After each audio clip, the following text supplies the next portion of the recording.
तो शुरू करें तो आज की इस वीडियो में हम कंपेयर करेंगे एप्पल A13 बायोनिक चिप और हाई सिलिकॉन की 9000 के बीच में। आज हम फुल डिटेल कंपैरिजन करेंगे। जो हाई सिलिकॉन की 9000 है, ये हाई सिलिकॉन की तरफ से आने वाला अभी तक का सबसे पावरफुल और सबसे बेस्ट लेवल की चिपसेट है। और जो एप्पल A13 बायोनिक चिप है, ये अगले साल की सबसे पावरफुल चिप माना जाता था एप्पल की तरफ से, और एंड्रॉयड की भी सबसे पावरफुल चिप था। तो आज हम इन्हीं दोनों चिप के साथ कंपेयर करके बताएंगे दोनों में से कौन सा आपको बेटर मिलता है। तो आप अगर इस बारे में कुछ जानना चाहते हो, इस वीडियो को एंड तक जरूर देखना।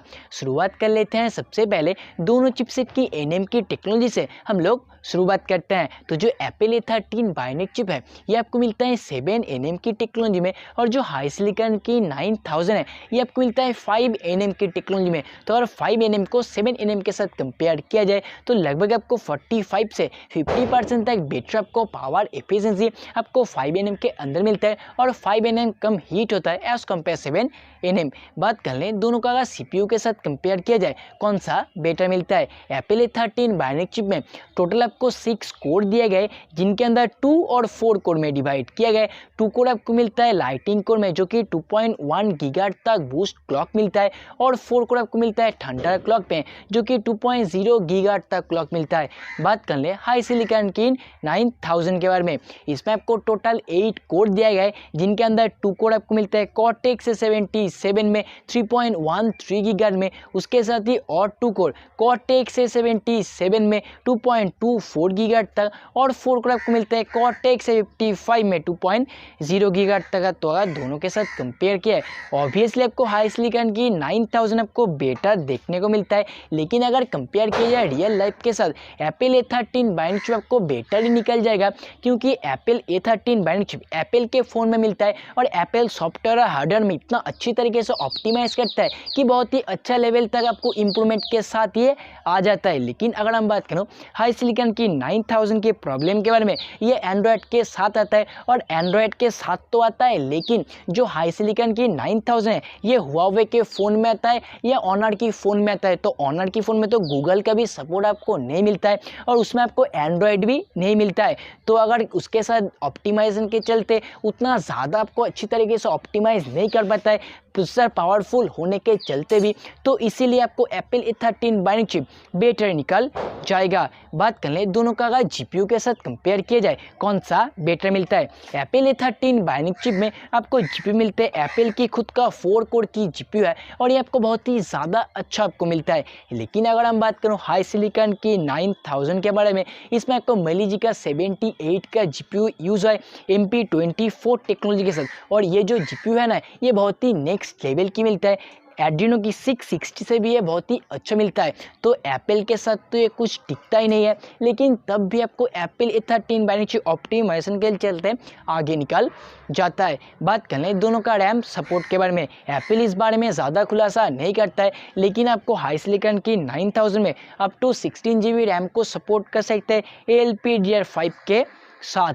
बात कर ले दोनों का कैमरा सपोर्ट के बारे में, अगेन एप्पल इस बारे में ज़्यादा खुलासा नहीं करता है। कुछ आपको इन्फॉर्मेशन मैं बताऊंगा जो कि एप्पल ने कॉन्फर्म किया है। लेकिन अगर हम बात करें हाई सिलिकॉन की 9000 के बारे में, इसमें आपको 200 MP सिंगल कैमरा को ये सपोर्ट कर सकता है, डुअल कैमरा 25+25 को सपोर्ट कर सकता है। अब बात करते हैं दोनों का वीडियो कैमरा सपोर्ट के बारे में। दोनों में आपको 4K वीडियो की शूट तो आपको मिलता है, लेकिन आपको हाई सिलिकॉन की 9000 में एक ज़्यादा एडवांटेज है, इसके अंदर आपको 8K का वीडियो शूट कर पाओगे 30 FPS के अंदर, और सब कुछ आपको सेम मिलते हैं, यानी कि 4K 60 FPS 1080 120 FPS और स्लो मोशन 480 FPS के अंदर दोनों निकल सकता है। अब बात करते हैं दोनों का एक और चीज़, यानी कि स्टोरेज टाइप के बारे में। अगेन एप्पल इस बारे में ज़्यादा खुलासा नहीं करता है, लेकिन अगर हम बात करूं हाई सिलिकॉन की 9000 के बारे में, eMMC 5.1 का सपोर्ट मिलता है, उसके साथ ही आपको UFS 3.1,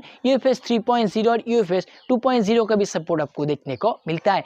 अब बात करते हैं दोनों का नेटवर्क कनेक्टिविटी के बारे में, एप्पल A13 बायोनिक चिप में आपको नेटवर्क कनेक्टिविटी में सिर्फ 4G मिलता है, लेकिन आपको Exynos 9000 में 5G का आपको सपोर्ट मिलता है। और सबसे पहले 5G के बारे में बात कर लें।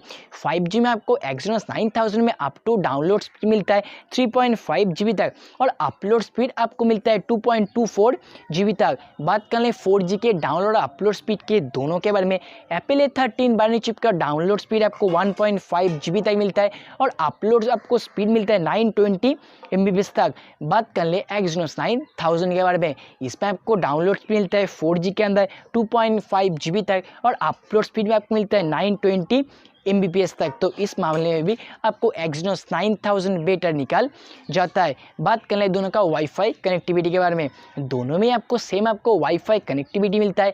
दोनों के अंदर ही आपको 2.4 गीगाहर्ट्ज बैंड को सपोर्ट कर सकता है, 5 गीगाहर्ट्ज और आपको 6 गीगाहर्ट्ज बैंड दोनों ही सपोर्ट कर सकता है। अब बात करें दोनों का डिस्प्ले सपोर्ट के बारे में, दोनों ही 4K डिस्प्ले को सपोर्ट कर सकते हैं 60 हर्ट्ज के साथ।